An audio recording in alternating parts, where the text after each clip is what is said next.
New year, same Jimmy Butler, as he is asking out of Miami. 2011, he entered the NBA, the Bulls. 2016, he wanted out, and he totally made himself just get traded. Now, that one he probably gets a pass because Chicago hasn't been serious about winning, and the culture has been really bad for a really, really long time. And they lucked into just being mediocre ever since Jordan left. And I know they had good teams with D Rose and Joakim Noah, but those teams just lucked into that.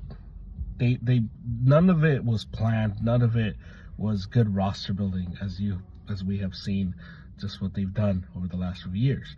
They are the definition of in the NBA of being mediocre.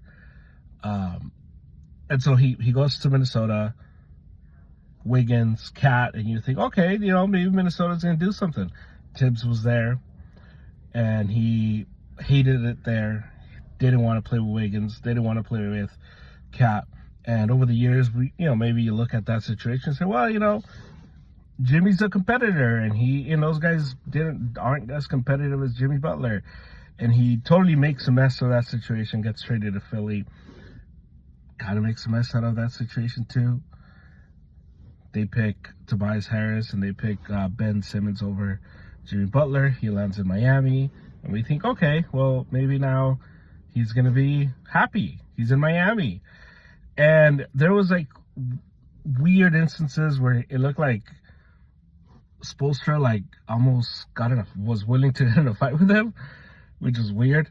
And then he has the run two years ago with the Heat, 8th seed, get all the way to finals. He was incredible.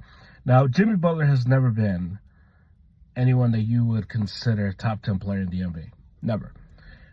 But in the playoffs, he's flirted with that spot, with that list. The problem is this Jimmy Butler is no longer the guy from 2 years ago. He doesn't play enough, and he's always hurt. He's 35. And he is on his last year. Well, he has a player option actually for next season, which he'll probably pick up because it's like $50 million. But he wants to get traded.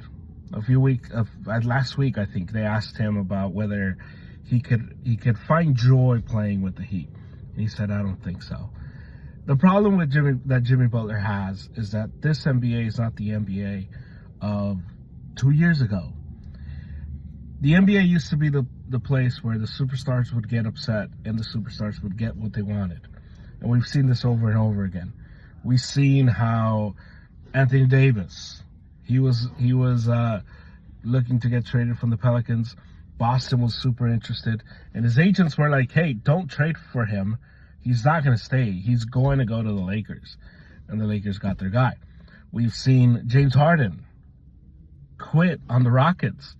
Wanted to go to Brooklyn. You know where he landed? Brooklyn. He got tired of Brooklyn. You know where he wanted to go? He wanted to go to the Sixers. You know where he landed? The Sixers. And we've seen this over and over again where the superstar in the NBA gets what they want. But with the new CBA, with the new apron, and the way the contracts are now structured and the CBA is structured, the NBA is now a lot more like the NFL, where trades are a lot harder to come by. And if you want to get moved, you need the perfect dance partner. You didn't need that in the NBA before. And that's why Jimmy Butler is stuck in Miami, which is a weird thing to say for a professional athlete, that they're stuck in Miami. You would think everybody wants to go to Miami. But he's stuck in Miami, and it's why Pat Riley came out last week and said, we're not trading Jimmy Butler this season. Not because he wants to keep him, not because they don't want to trade Jimmy Butler, but because to find the right deal that works for the Heat is not there. And it's why teams like the Suns, it's not realistic. The Warriors, not realistic. Will he get moved? In the old NBA, I would have said 100%. Jimmy Butler will get moved. In this NBA, I don't know. Would I trade for Jimmy Butler if I was running a team? No, not this Jimmy Butler, who is older, who is going to want a big contract, because that's the other part of this. If you trade for Jimmy Butler, you're trading for him to give him an extension. I don't know if I want to, well, actually I do know. I do not want to give Jimmy Butler an extension. And so Jimmy Butler is old, doesn't play enough, isn't as good as he was, and he's also really, really hard to deal with, which you can deal with that if he's playing all the time and his production is there.